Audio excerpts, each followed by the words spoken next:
Welcome to the session where ZEE5, the largest Indian entertainment destination, in association with ET Brand Equity, presents the ZEE5 Intelligence Monitor, a knowledge series that will deep dive into the consumer behavior towards products and services across diverse categories. Today, we are talking about the Indian quick service restaurant category, the QSR category in India. The market is booming, and it's estimated that the market, which is pegged at $690 million today, will grow at a 9.15% CAGR to reach $1,069 million by 2027. It is also predicted that the growth will come on the back of the larger food service chains deepening their reach into India's smaller cities and benefiting from the younger demographic. Today, in the 6th episode of ZEE5 Intelligence Monitor, we are joined by experts who have deep understanding of consumer behavior and the QSR industry. And today we will hear from them on the key trends that are really shaping the industry forward. So I would not waste further time and want to welcome my esteemed panelists today. Welcoming Mr. Mayank Singh, Chief Digital Officer and Vice President at Marketing at Domino's. Welcome, Mayank. Thanks, Satyajit. Thanks. Next up, Ms. Deepa Krishnan, Director of Marketing at Tata Starbucks. Welcome, Deepa. Happy to have you. Thank you. Thanks for having me. Next, we have Mr. Kailash Agarwal, President of Retail at Haldiram's. Welcome, Kailash. Thanks. And last but not the least, Mr. Rajiv Bakshi, COO Revenue at ZEE Entertainment Enterprises. Welcome, Rajiv. Thank you. Always a pleasure to be speaking with you. Thank you. So, before we start, ladies and gentlemen, I would really want to come to Rajiv here first and try and understand the objective of ZEE5 behind launching this ZEE5 Intelligence Monitor, and why are we specifically looking at the QSR industry? I mean, what's ZEE5's take on the QSR industry? First, I think to your first question, which is why we're doing what we call the Intelligence Monitor, I think there is enough and more that is happening in the country across all sectors, across whether it's in consumer durables, in telecom, in payments, and certainly in QSR as well, that we believe that because we have access to lots of viewers and who are consumers of all these products, that we can contribute to our clients with insights which otherwise perhaps either may have escaped their attention or some may not even have reached them. So we felt that as a, let's just call it as a duty and also as a kind of mission, we're trying to kind of serve our advertisers by giving them more knowledge, more access, and perhaps give them some trend which they may have missed, which could be fruitful for them for their future actions. We're just trying to enable their actions, nothing beyond that. That's great. That's a great note to start with, Rajiv. And this question actually, about the consumers and the consumer behavior brings me to my next question to Deepa. Deepa, I'll refer to the finding of the ZEE5 Intelligence Monitor, and one of its finding mentions that convenience, experience, and technology. This is a recipe for success for QSRs. So I would want to come to you and basically question you on how is Starbucks, right, fast becoming a preferred spot for customers in the non-metro markets, and what has been your understanding, of the consumer behavior there? So, let me start by saying that we are a 10-year-old brand in India. We entered the Indian market in 2012, and we're just a little over a 10-year-old brand. And as of today, we are present in more than 36 cities in India, and we have more than 316 stores across the country. What we've done in the last couple of years, actually last 3-4 years, is really made a big and deep foray into the non-metro markets. And I think the response that customers have shown Starbucks has been absolutely heartwarming. We constantly have large queues, amazing opening day numbers, strong sustained sales, month on month, day and day in all of these cities, which has allowed us to, further expand our offerings to more and more of these towns. So I think the whole love for the brand, the Starbucks brand, is huge in all of these markets, and we've had some of our highest expansion in the last couple of years. You're absolutely right when you say that they are looking for convenience, experience, and technology. And I might just change the order and say that actually it starts with experience. we've seen that customers actually this is true even of metros and smaller towns, but particularly in smaller towns, they come to our store for the global Starbucks experience. So they want to come and experience the ambience, the connection with the baristas, get their favorite beverage, get their name written on the cup. We find a huge sense of customer pride where they see their name on the cup for the first time in their city or buy our merchandise. So they really come in for the experience and they prefer, dining into our stores and soaking in the experience and the ambience. And then, of course, as it becomes a more familiar part of their routine, a more familiar fabric of their city, they also start embracing all the options that we have for convenience, whether it's delivery, whether it's mobile order and pay, whether it's coffee subscription. The whole mantra for us has been that while we are the leaders in the third place, which is really that place which is neither your home nor your office, we also are making very, very big inroads in the fourth place, which is digital. And a key enabler for this is technology. So I think the appetite really of consumers in tier 2 and 3 towns for experiences is humongous. If you're able to give them that fantastic experience and of course then fortress that and buttress that further with convenience and technology, it's a winning formula. That's a great point, Deepa. Experience backed by convenience and technology. Well, this answer actually brings me to my next question to Kailash. Kailash, we're talking about convenience, really powering experience here, right? I'll just refer to a data point, another data point on the report, which mentioned that, out of 10 consumers, 7 prefer ordering online and only 3 prefer eating out. So how is Haldiram positioning itself as a spot that offers convenience to its customers? Because most of the customers prefer eating, at the store, and it has been seen across Haldirams across the country. Actually, fact of life, and if I remember with a very vivid memory that this was a situation more so in a COVID period where customers were very comfortable ordering online. But as I see the trend of last 3-4 quarters, definitely I see a big change in the mindset of the customer behavior. There is a term which is going on, revengeful shopping, revengeful tourism. So customer wants to come out of their house and they want to experience. So there's always a debate that brick and mortar versus online, what will going to survive, what will not. So that's again a good debate to have. But to answer your question is that, of course, Haldiram has evolved over many years. It's almost about to be a 90 years old brand in the country. And it established itself as more of a Indian brand, which is more authentic. It's more, my brand kind of thing. So the most important part about Haldiram is that how can we connect people both online and offline? And that's where it becomes a game changer because you can multiply your numbers and you can really have better outreach.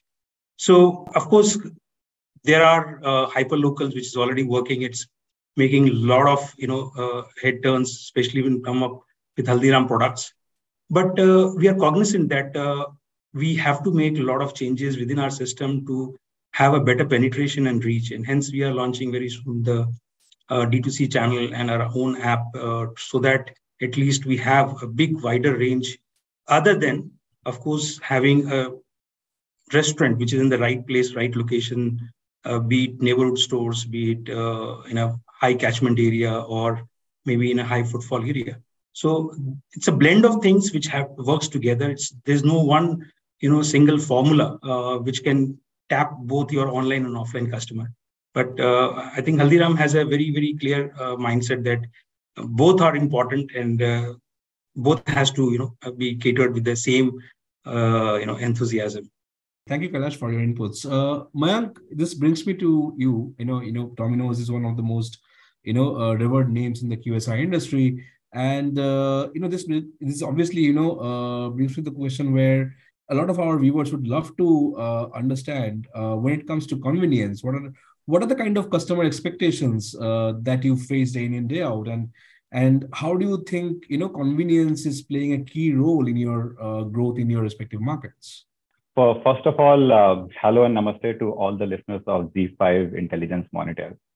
And when Satyajit, you're talking about convenience coming from a brand like Domino's, which is a global brand, if you would have learned what Domino's has been doing globally, we are pioneers when it comes to giving a convenience to a customer.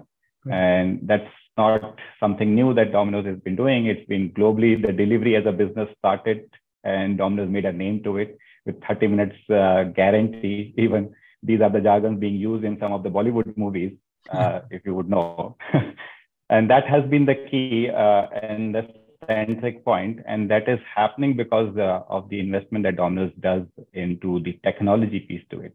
So all it started with the delivery, and then how these can be further refined and ensure the customer convenience becomes centric and the delivery happens within 30 minutes was a complete journey. Having said that, I belong to two different markets. So I had an association with Domino's India. Currently, I'm positioned in Domino's Indonesia. Indonesia is where is a place where Domino's is a challenger brand. And when I was in Domino's India, it was the market leader when it comes to QSR. And we know all the whole story of growth for Jubilant Foodworks. So I was lucky enough to be associated with the first hyper-local D2C food delivery online digital ecosystem, which was Domino's Pizza online ordering. That happened in 2012. I'm someone who's known for setting that up and starting from zero to making it to a big e-commerce much before when these aggregators like Zomato, Swiggy came into the picture. So that's how you can see how focused Domino's has been always when it comes to providing the convenience to the customer. Now, what does convenience do is basically the thought when it all started was a user's footfall always goes to a marketplace where they go and eat out. But if you are providing a delivery service which is convenient and reaching out to your home within 30 minutes, and the pizza is hot and fresh and still tasting delicious, that's where, why would you want to compete? And that's what area is, as a brand, we were able to capitalize on that. Let's focus on the convenience.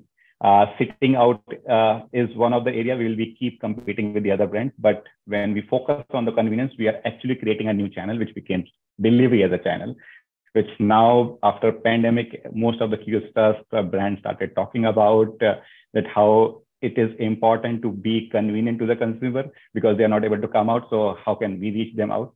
So that has been the case. Similarly, when it comes to the Indonesia market, that's again the journey, which is very similar. We sit here with our own online ordering platform. At the same point, we keep focusing on how we can create newer channels, like recently WhatsApp in this part of the world was very being adopted by the consumers, because unlike India, people love to do chat when it comes to SMS. Even me, I have actually forgotten to use the normal phone calls. When I have to call someone, I use a WhatsApp call.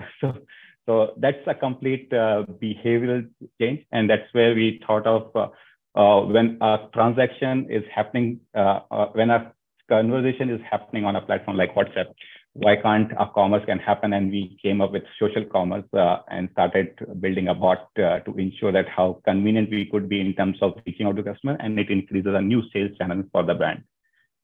So from a convenience perspective, it's a central point. It's very important. It's not just focus on to how a consumer would perceive it, but also works from a brand perspective. How can it be an additional channel to the overall business, which can be an incremental. Interesting that you mentioned about social commerce, and I think you also mentioned about the post-pandemic behavioral change that consumers went through. Rajiv, I would really want to come to you here, and as an industry observer, right? How do you think the customer behavior and the customer demands, especially towards the QSR segment, has changed over a period of time, especially when you consider the pre-pandemic and the post-pandemic eras? So not just an observer, I'm actually a very sizable consumer of course, food. You all are. And all three here are kind of, I would say, one of my favorite brands. Domino's is where we started kind of experiencing what we call tasteful pizzas. And Starbucks, of course, has revolutionized how we drink coffee. And Haldiram clearly is more like a family vacation, right? Every weekend, it pampers you. Now, we were trying to largely try to understand how consumers are basically, and certainly I think it was pointed by Kailash in the last 3 or 4 quarters, what's really has happened to consumer expectation and behavior. Now, in my previous job, actually, I launched a lifestyle and food channel. And I remember in 2008, I was trying to do a cheese appreciation session. So I got an Australian Frenchman called Will Studd to India to introduce Indian palate to what cheese is all about. I'm talking 2008, not so way back. And we were trying to give appreciation of 5 kinds of cheese, only 5. We could only find one in India. We had to bring all the 4 from Australia. He had to carry himself. Now, from there to now, just understand the kind of journey India has made, especially in food, that we have almost everything available and with all the variety and diversity. But I wanted to check specifically in the survey was, are consumers willing to experiment today? And I think that is the most heartening feedback which has come, that consumers, especially the young ones, students for sure, are more than open to experiment. And I see Starbucks does that every month when I go to an airport lounge. Every month they have a coffee and people are experimenting. And the person making the coffee, the barista, takes a full kind of responsibility for you to like it. And that's the amazing comfort you get almost every month. And it starts becoming a habit. And I think you never know what one QSR may be creating as a habit, and another may be actually taking full advantage of it as well. So I think experimentation as a question that we try to understand has come out really with kind of flying colors. 90% of ZEE5 consumers said we are willing to experiment with food today. It wasn't the case earlier. People were staying to their regular fare, right? What you eat at home, usually you'll go out and order the same food. That is where we were. And today you necessarily want to order what you don't do at home. That's an amazing shift, I think, which has happened. The other interesting thing which came out was very interesting, especially in smaller towns, was how businessmen and salaried people differ in their approach to QSR. One, we felt that salaried people, and I don't know how this orientation is, maybe guest here can comment more on it. The salaried people were preferring more the foreign brands QSR, while the businessmen still have faith, trust, and I think more kind of first preference for Indian QSR. I felt that was a very fascinating kind of division of the market. I'm sure in metros, it could be even more different because it's an equal spread of salaried and business. In smaller towns, much more businessmen appear than salaried. And the other thing is, why do they do QSR visits, right? Businessmen have a much more special occasion to celebrate. And that's how actually food scenario opened up, right? You started going up to celebrate anniversaries, birthdays, special celebration. But today, salaried guys are going to QSR for an experience, change of mood upliftment. And I find that fascinating. And that's something that we actually done a study of the retail segment also. I remember of online digital. Why do people want to do a lot of online surfing, so to speak? And mood upliftment was one of the amazing points. And it's come again in food also. People go there just to have a change of mood, change of scenery, right? It's not that they don't have availability to kind of order online. They do. But I think QSRs today are offering, and again, we have Starbucks here who's actually led that dramatically, where people visit them for not just for social conversation, but just to feel good about themselves. You never felt that, QSR of food would be kind of providing those kind of benefits. And I think that's a dramatic kind of journey the Indian audience have kind of taken. And that's what I would want to stop, and maybe other panelists can comment more on it because they do daily this. I do this once a year. They do this every day. Thank you, Rajiv. I think that's a very interesting input, and especially when you said about the change in menu, right? And when customers really want to experiment with their food. This brings me to the next question to Deepa. Actually, Deepa, I really I'm intrigued to know actually, how difficult or how easy it is to keep out with the changing, demands, especially on the menu experiments, right? As Rajiv mentioned, how difficult or easy it is to keep up with it, right? As a QSR chain. Also, first of all, let me thank Rajiv for his kind words about the Starbucks experience. I think for us, the only thing that's constant is change. And what we do is we try and innovate with respect to our food as well as beverage menu every 2 months or so. So it's a nice kind of a balance that we strike with getting a new international favorites, seasonal favorites every couple of months, and that keeps on changing.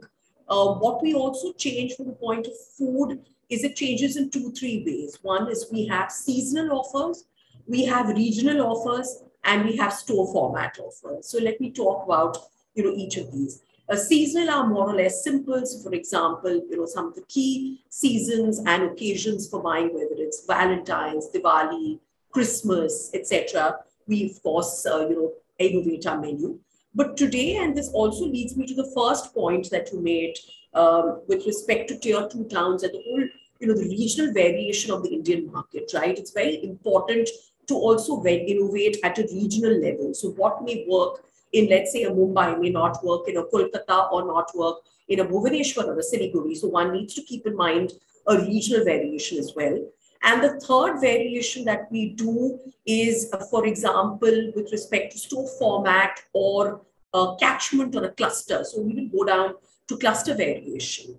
So if I give you an example, the second kind of variation, which is regional, you would see in some stores, we would have a tandoori paneer sandwich or a chole, kulcha. And for the South, we would have a Malabar egg croissant, right? So we would actually look at nuances for various regions. We've also done a pilot recently where we have launched filter coffee, masala chai and elaichi chai, along with milkshakes and a whole range of new food in 4 markets, which are Bengaluru, Gurgaon, Indore, and Bhopal. So this really takes into account regional variations and you ensure that you're really getting the right basket. With respect to store format and cluster innovation, you may find that there are some clusters which are more open to, let's say, vegan. So we have a whole vegan menu, which is launched in our stores according to clusters. We have health forward options like protein boxes and salads, which are launched according to clusters. So I think the whole standard formula of saying that one size fits all is gone. It's now a cut after a cut after a cut. And, at least from our point, we look at it from the point of seasonal, regional, cluster and catchment. And Satyajit, if I may say on what Deepa said, I'm telling you, we run media business and we have to replace shows quite often, right? Because we believe it's run its course and not that it's doing bad, but we believe we should launch something new, even after it's having a success. It's a very, very courageous decision to launch new, especially when you have a current, menu, which is doing so well. And you yourself want to creatively destruct it and launch something new. It's a very difficult, very bold, very brave decision. And I had some QSRs who are able to do that and consistently do that. The other reflection, I think what she said was, and I was thinking that is almost seeming like a media business where we have to, for a different palette, let's say we run channels in 12 languages. For Odisha, our palette is different in terms of lens and content story and visual appeal. If I come to North or go to Maharashtra, or go to Bangla, or go to Telugu and Tamil and Kerala, it's completely different. It's amazing how food is actually becoming so localized. And of course, I'm sure that tons of effort will goes behind it. But it's amazing the journey the food has done in very, very short span. I must tell you this. We don't have, I've traveled around the world. I don't think we have such kind of localization that I see in India. I think Indians are spoiled and it's amazing. Interesting, Rajiv, that you mentioned about this. I was actually going to come to Kailash and, talk about the earlier point that you mentioned about, salaried versus businessman, right? And how salaried people, chose the international QSR chains rather than the business people who are choosing our, very own made in Bharat, made in India brands. Kailash, what's your take on this? Would be really interesting to know your, take on the same trend that the report comes out with. That's a very interesting point. I was about to react when Rajiv mentioned this because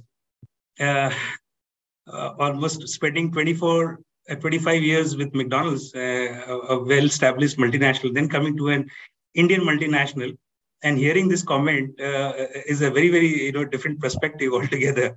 Right. See.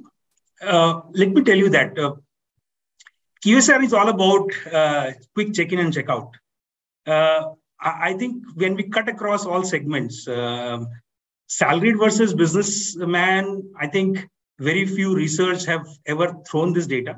But if I really look at the consumer segment, across pan-India in various geography and trade area, it looks like pretty much it's about convenience, QSR.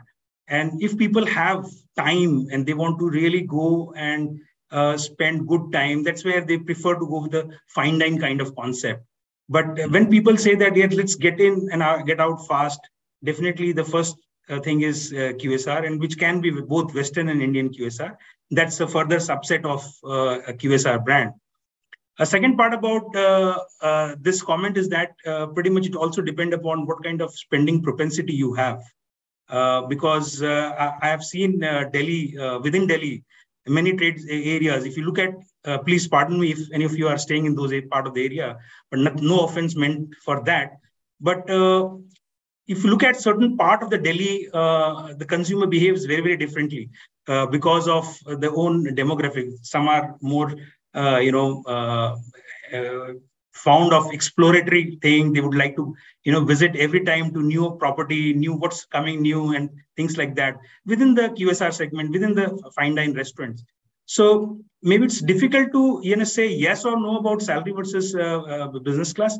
But I think one thing which I can agree with Rajiv absolutely is that QSR has been so far with very open armed, have welcomed all segment of the society, whether it's right from a rickshaw puller who is aspiring to be a consumer for any kind of QSR, whether it's food or cafe QSR or Western or Indian QSR, to a person driving down a Merc and coming and buying a burger or a pizza or a coffee.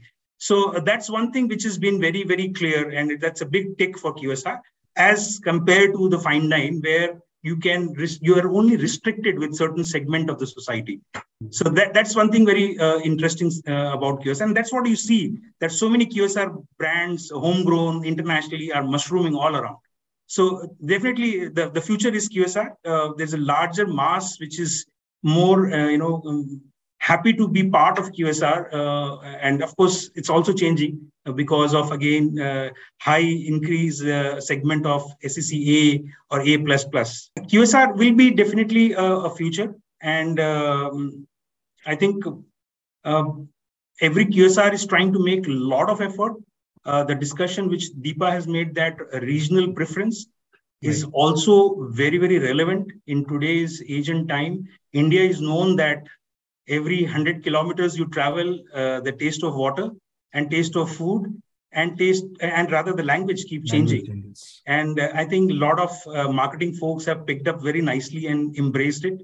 And they have put it into a good application of working around it. One point which Rajiv again made, just reflecting and thinking on what conversations are going on. So I'm reacting on that. Yeah. Maybe Satyajit, you can ask your question after this itself. That it takes a lot to change the menu.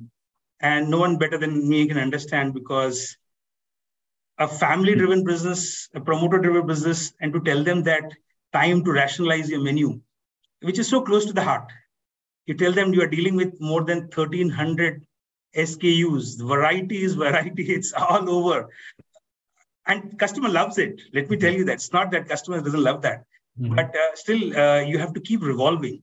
And there has to be a lot of innovative ways to work around it, because people want variety. And this is a very honest thing, that the new gen is very fickle-minded. Today you offer something, tomorrow it's no more relevant for them.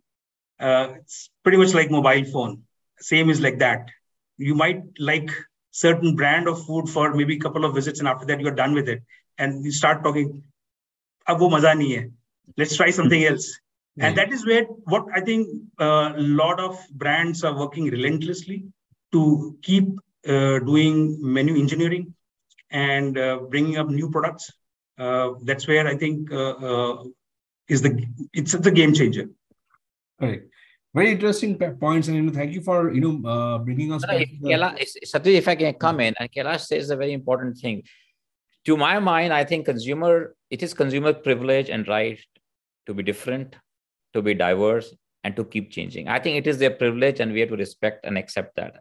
Absolutely. And I didn't realize until I saw that all three of the guests we have here, the Domino's, Starbucks, and Haldiram, are by and large the reference point for the category. Correct. They are the top recall when you do any of these categories, right? And they can sense the pressure of consumers' expectation. And by and large, they set the tone for the others. So they must appreciate what would be happening to the second, third, fourth, fifth player when they make the shift and change. And it is interesting, and we've seen this many businesses. When Domino's started its business and the comfort and the convenience and the trust came in, a pizza could come in a box at home in 30 minutes for sure. How much pressure it must have put on the other brands? Now, Haldiram came from a category which was completely disorganized, right? And it organized it and put so much trust in it that you could eat without any worry, right? I mean, I think it's a dramatic. And then Starbucks came from an experience point of view. It put extra pressure on other two. I'm saying all of them, while they seem separate and they're leaders in their own categories, but the pressure they're keeping on each other is amazing for the Indian consumer, and research suggests that they're enjoying it, which is why the growth of QSR is happening, because of the effort that all of them are putting in. That's interesting. Mayank, I was just going to come to you and understand about so we have spoken about data points, a lot of data points about the Indian consumer, right? The Indian, QSR consumer. Really wanted to understand from you, right? You have seen the Indian market very closely, and now you are seeing the, international market as well. Where is it different? How do you see the two consumers pitted against each other, in a different time zone, in a different, thought process altogether? So it's actually the behavior which is different. Mm-hmm. So coming from India background, people, they eating out used to be an occasion. Right. Like we were talking about, when you're happy, when you want to celebrate something, there's a office party going on, there's a college party going on. That's where we would end up placing the order. Otherwise, you will happy having your home meal. Even the people, when they go to office, they will carry a lunch box from their home. The Bawala is one of the case, which we all know that the food coming from the home and it's warm and fresh. That has been India. When I came to Indonesia, it was a completely different experience, because the home meal is not that how it happens in India. In India, the fight between the brands is with the other QSR, how to ensure, or with your home meal, that how to be part of one of your meal of the day. So you're having 3 meals. So how can you be the third meal can be you, or the second meal can be you. Whereas when I came here in Indonesia, I realized that most of the people, they eat out. All 3 days, 3 times of the meal the eat out is happening outside. Rarely they cook food. The competition is with the smaller outlets, because they have to eat out on a 3 times basis. So they would look for basis their budgets in their pocket. So warung stores is how they refer it.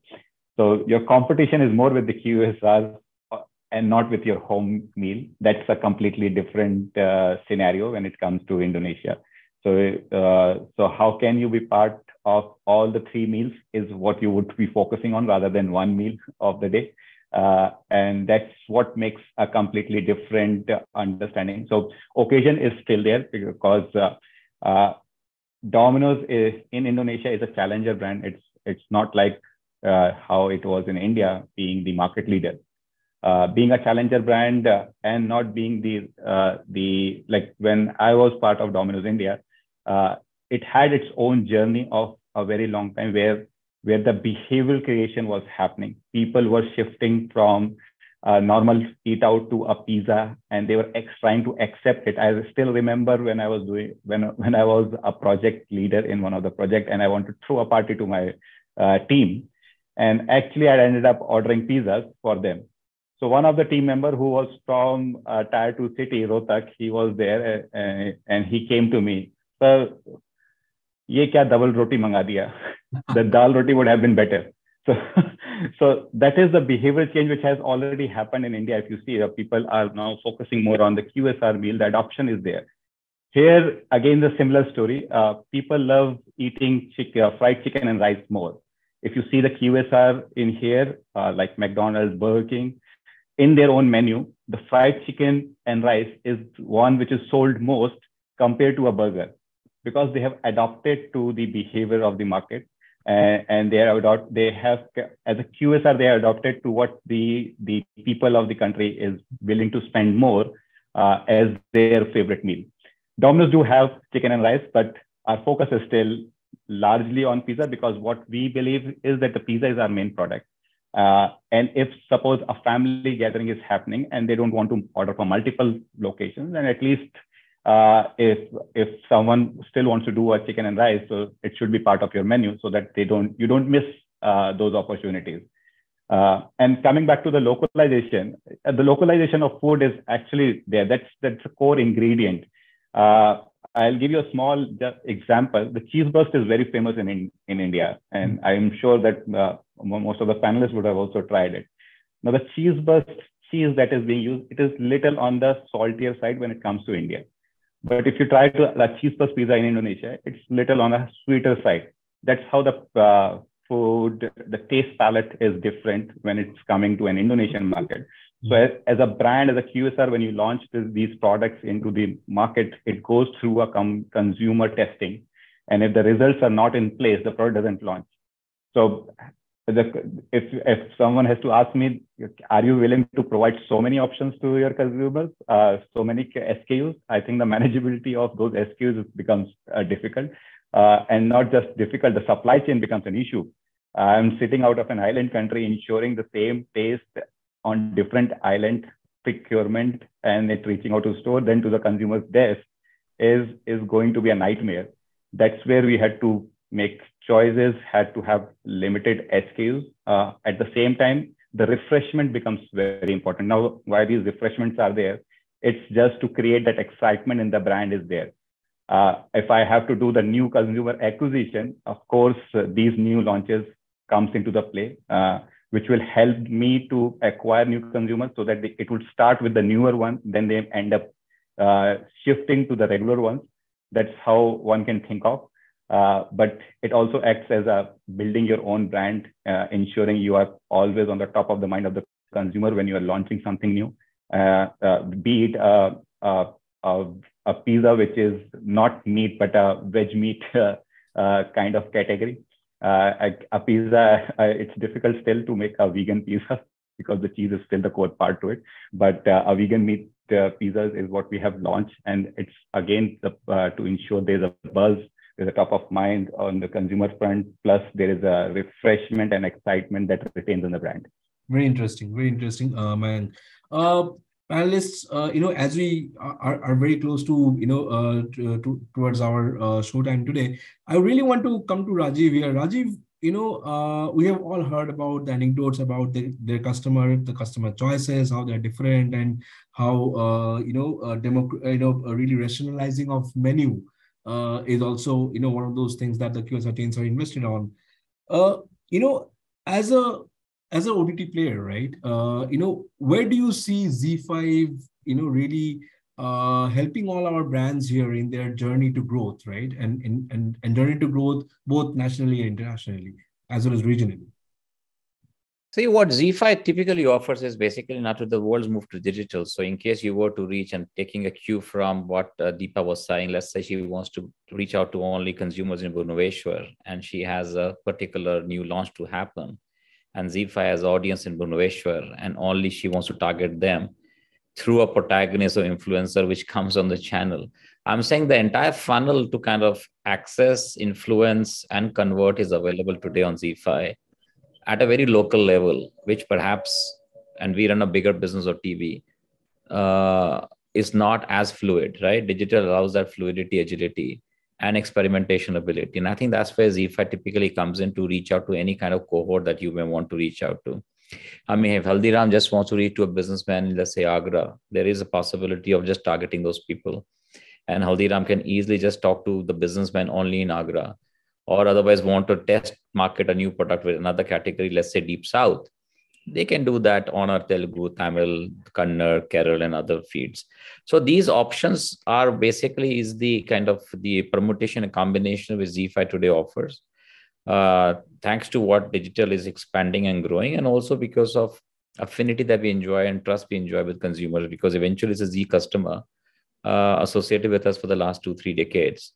And I think that's a very natural advantage that we can provide to any brand today, especially in QSR, which is like, I think, again, it's not one size fits all kind of strategy, right? So you have to task all the time. And ZEE5 allows that to run, let's say you want to run 12 campaigns at the same time in 12 different markets, ZEE5 can do that for you. Great. Thank you, Rajiv. I think on that note, ladies and gentlemen, we have sadly come to an end of today's show. We would have loved to go on and on, especially with the kind of speakers that we have today on the panel. It was great discussing about the nitty-gritties of the QSR market, both in India and Mayank bringing in the Indonesia view. Until next time, stay tuned to ET Brand Equity. Thank you so much.